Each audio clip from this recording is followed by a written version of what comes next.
Bonjour à tous, bienvenue dans votre édition régionale. Ce journal du lundi 14 janvier 2019 sera haut en couleur avec du vert pour commencer. Ni viande ni poisson dans vos assiettes pour les lundis verts. Une idée écologique et sanitaire, mais quel accueil et quel impact, nous verrons cela. Et du vert, nous passons au rouge. Les professeurs ont choisi cette couleur et un objet, le stylo, pour exprimer leur ras-le-bol. Ils ont commencé à manifester ce week-end. Nous les avons suivis à Lorient. Et puis bleu, pour terminer, la couleur de l'océan où vont plonger 4 explorateurs pour la mission Lords of the Ocean. L'embarquement a eu lieu ce samedi de Brest pour un voyage au plus près des requins. Rencontre à la fin de ce journal. Y avait-il de la viande ou du poisson aujourd'hui dans vos assiettes? Ou avez-vous suivi le défi lundi vert qui consiste à ne pas manger ces deux produits? Derrière cette préconisation, des arguments écologiques, sanitaires et philosophiques. Les agriculteurs de la région n'ont pas tardé à réagir en envoyant des lettres aux 2 députés bretons signataires. Ils parlent d'agribashing. Alors quel accueil a reçu ce nouveau rendez-vous alimentaire? Frédéric Lorenzon, Xavier Patrijon et Lysandra Chadefaux sont allés sur un marché brestois pour recueillir vos réactions. Aujourd'hui, cette diététicienne a rejoint le mouvement du lundi vert. 500 personnalités appellent à ne plus manger ni viande ni poisson le premier jour de la semaine. En fait, par exemple, un enfant de 8-10 ans, il ne doit pas aller au-delà de 80 grammes de viande ou de poisson ou d'œufs par jour. Les gens, on a tendance à donner beaucoup plus. Et on a pu prouver des conséquences sur le poids et puis des grosses conséquences sur les reins, en fait. À titre personnel, Carole est motivée par des considérations écologiques. Mais l'appel du lundi vert n'est pas du goût de tout le monde. Moi, j'achète la viande quand je veux, le jour que je veux. Dans cette boucherie brestoise, il faut aussi prendre en compte les répercussions économiques d'un tel geste. C'est un petit peu aberrant au niveau de notre profession. On est déjà touché avec pas mal d'associations. Mais imaginez qu'on leur dise de travailler un jour de moins. Un jour de moins, c'est un salaire d'une journée en moins par semaine. Donc dans ces cas-là, je ne sais pas s'ils seront d'accord. Nous, on ne l'est pas trop. En 10 ans, chaque Français a diminué sa consommation de 20 grammes de viande par jour. Une tendance qui se confirme dans les rues de Brest. Donc moi je suis content d'apprendre qu'on est un lundi vert. Je mangerai de la viande ce midi quand même. L'idée est bonne, consommer moins de viande c'est très sain. En tous les cas, moi je mange déjà de la viande rouge une seule fois par semaine. Je pense qu'on peut réduire. On n'en mange pas quand on n'a pas les moyens, quand on n'a pas envie, quand on veut effectivement faire attention, mais on n'a pas besoin d'une tribune de X personnalités pour le faire. Ici, le restaurateur a fait le pari de ne servir que des plats végétariens. Il affiche complet chaque midi. Voilà, nous en tout cas, on est là pour montrer qu'on peut faire des recettes sans viande en faisant un repas complet, et quelque chose de bien consistant aussi. Même si la population semble favorable à réduire sa consommation de viande, les 18-25 ans continuent à en consommer régulièrement, surtout dans les plats transformés. Et nous continuons à passer en revue l'actualité de la région. Vous retrouvez tout de suite votre chronique Toute Image, la Bretagne en 5 infos, préparée aujourd'hui par Benjamin Bréant. Nouvelle mobilisation des Gilets jaunes ce week-end en Bretagne où des rassemblements ont eu lieu notamment à Brest, Quimper, Paimpol, Auray ou Rennes. À Saint-Brieuc, la journée de samedi s'est terminée par des affrontements devant la préfecture et dans la zone commerciale de Langueux. Et ce lundi, en début d'après-midi, c'est à Lorient qu'une trentaine de Gilets jaunes ont manifesté en ville et sur la voie ferrée. Dramatique accident ce week-end à Quai-Lordan en Ploné-Lanverne dans le Finistère. Un pont-labiste de 21 ans est décédé et 2 autres sont entre la vie et la mort depuis que leur voiture a quitté la route et heurté un talus samedi au petit matin. Un 4e jeune homme a été interpellé et a passé le week-end en garde à vue. Soupçonné d'avoir été le conducteur du véhicule, il devait être mis en examen ce lundi à Quimper. 37 minutes, c'est le temps qu'il a fallu dimanche pour désamorcer la bombe américaine découverte sur un chantier des Capucins à Brest. Dès 11h, les habitants des 1200 logements évacués ont pu rentrer chez eux. La bombe, qui contient 360 kg d'explosifs, sera détruite en mer. Grosse frayeur en fin de semaine dernière pour 2 familles de Plouvorne dans le Finistère. Il était 13h10 jeudi quand une pluie de cailloux s'est abattue sur leur maison, allant jusqu'à traverser le toit. Un camion qui passait au même moment sur la route a lui aussi été touché. En cause, un tir de mine un peu trop puissant dans la carrière Baudériou à 300 mètres de là. Le maire et un huissier sont venus constater les dégâts. L'entreprise La Gadec, exploitante de la carrière, n'a pas souhaité réagir. Enfin, Grand Prix du disque du Télégramme 16e édition, c'est parti. Un jury composé d'artistes, de disquaires, d'organisateurs de festivals et de journalistes a présélectionné 24 albums sortis en 2018 et ayant un lien avec la Bretagne, de l'ensemble Mathéus à Electric Bazaar et de Miosek à Alan Stivell. Aux internautes de se prononcer avant le 6 février pour désigner les successeurs de Dan Arbraz et Clarisse Lavanant, prix du public 2017. Rendez-vous sur letélégramme.fr. À côté des revendications des Gilets jaunes, il va falloir maintenant compter sur celle des stylos rouges. Ce samedi, à Lorient, ils étaient une trentaine devant l'inspection académique, des professeurs et des personnels de l'éducation nationale qui s'estiment lésés par les annonces du président Macron.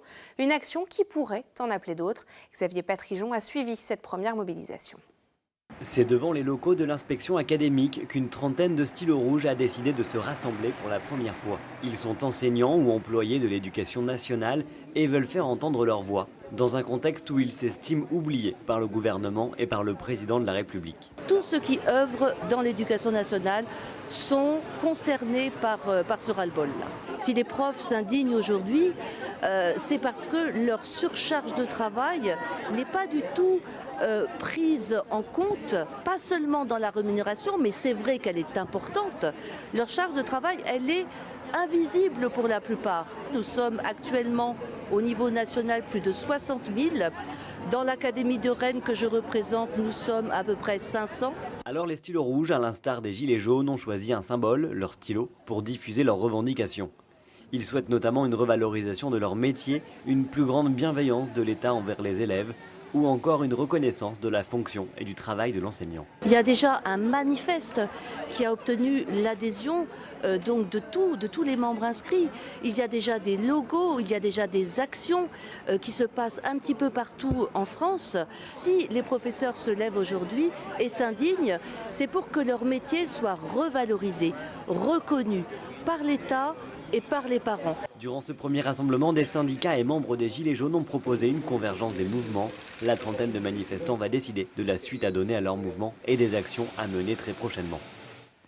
Nous parlons nouvelles technologies et les casques de réalité virtuelle ne sont pas seulement réservés aux joueurs de jeux vidéo. À la maison de retraite de Tréguier, dans les Côtes-d'Armor, cela fait plusieurs mois que les résidents les utilisent. Cela permet de diminuer le stress et d'apaiser les angoisses des personnes âgées. C'est ce qu'a constaté sur place Mathilde Kemener. On peut faire le Louvre si vous n'y avez jamais été. Jamais, non, jamais. Ah bon, bah alors c'est parti pour le Louvre, Marie.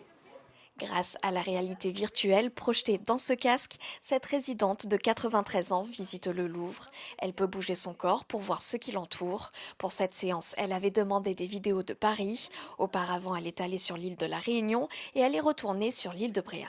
L'île de Bréa, j'avais pas vu, je m'occupais du petit, on a mangé des casseroles sur la plage et tout ça, on est resté sur la plage pratiquement quand on y a été. Alors. Là, j'ai mieux vu quoi maintenant, en réalité. Le dispositif permet aux résidents de l'établissement d'hébergement pour personnes âgées dépendantes, l'EHPAD de Tréguier, de sortir de ces 4 murs et de tester de nouvelles activités. Allez, c'est parti pour le saut en parachute. Il y a des résidents qui venaient à chaque fois, toutes les séances, pour les remettre. Il y a des résidents qui ont fait, 30 sauts. Ils sont très amusés, en fait. C'est les barrières, c'est nous qui nous les mettons, et c'est pas eux, ils sont très ouverts. C'est super sympa. Pendant 3 mois, à la demande de l'entreprise qui a conçu le concept, un laboratoire à Rennes a réalisé une série de tests et les résultats sont concluants. Globalement, il y a moins de stress. Des personnes qui avaient des phases d'angoisse, notamment le soir, on arrivait à passer ces phases d'angoisse par une utilisation assez courte qui permettait de se concentrer sur autre chose et du coup on n'arrivait pas à la scène de crise, d'hystérie qui peut être liée des fois à très, très fortes angoisses. Début 2019, la commercialisation sera lancée. À Tréguier, résidents comme soignants sont déjà conquis. Ils quittent tout pour aller nager avec les 5 requins les plus dangereux du monde. Nous vous présentons maintenant les 4 membres d'équipage du projet Lords of the Ocean. Ils ont largué les amarres au port de Brest ce samedi matin et Pauline Ferco les a rencontrés à quelques minutes du départ. Alors, des algues, là c'est des haricots, il y a de la spiruline derrière. On a un petit élevage de grillons ici. Voilà de quoi vont se nourrir Cyrielle, Jérôme, Benjamin et Armel durant les 50 prochains jours en mer. En quittant Brest ce samedi matin de janvier, leur but est de rejoindre le Mexique avec une seule idée en tête. De nager avec les soi-disant 5 requins les plus dangereux au monde pour prouver aux gens que ce n'est pas finalement les grands mangeurs d'hommes qu'on décrit et essayer de changer un peu les mentalités autour de ce poisson qui est magnifique à nos yeux. Un projet audacieux pour ces 4 trentenaires passionnés qui quittent travail et famille pour vivre avec enthousiasme une expérience très écolo. On essaye d'être en autonomie totale, donc c'est-à-dire qu'on a des éoliennes, on a des panneaux solaires d'un point de vue énergétique, on a un désalinisateur qui permet d'avoir de l'eau douce et aussi d'un point de vue nourriture, on essaie de vivre sur un bateau avec ce que finalement la mer peut nous apporter ou ce qu'on peut faire pousser. Une aventure humaine aussi pour cet équipage, comme en témoigne la seule fille du bord et la plus expérimentée en plongée avec les requins, rencontrée via les réseaux sociaux. Moi j'ai passé pas mal de temps à plonger sur un spot à Playa del Carmen au Mexique qui est très réputé en effet parce que c'est un des rares endroits dans le monde où on a vraiment les requins bulldogs qui s'approchent très près des côtes. Être en mer, tous ensemble, etc., c'est pas du tout une inquiétude. En tout cas, on sait que ça va bien se passer. On a vraiment eu un bon contact dès le début. Après un petit déj sur le port avec leurs soutiens amicaux, il est temps de larguer les amarres de Mecton. Les 4 membres d'équipage partageront leur expérience dans 9 mois avec une web-série et un documentaire. D'ici là, bon vent! Et vous pourrez en savoir plus sur l'expédition Lords of the Ocean dans notre magazine On n'est pas des moutons, diffusé ce mercredi à 18h15 et à retrouver en replay sur nos sites internet. Et puisque l'on parle voile, voici une autre information, mais côté sportif, un nouveau centre de course au large vient de voir le jour à Lorient. Il s'agit du hub OC Sport. En un seul lieu, toutes les compétences nécessaires au développement du projet d'un skipper sont réunies. De quoi peut-être voir naître de nouveaux talents en Bretagne.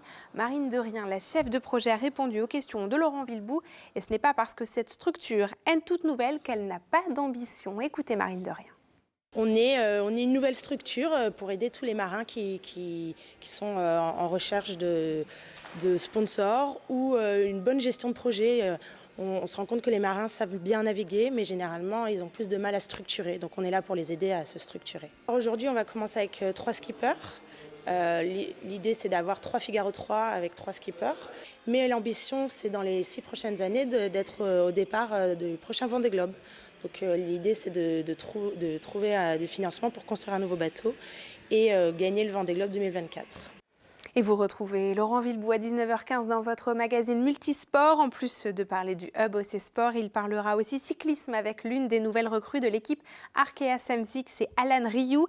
Un reportage également sur la joueuse du Landerneau Bretagne Basket, Cariata Dabi. Et puis il vous donnera aussi des nouvelles du RC Vannes qui jouait contre Provence Rugby. Une émission que vous retrouvez aussi en replay sur nos sites internet et à 19h15 sur nos antennes. Merci de nous avoir suivis. C'est la fin de cette édition. Je vous retrouve demain à 19h. Passez une belle soirée sur nos antennes. À demain.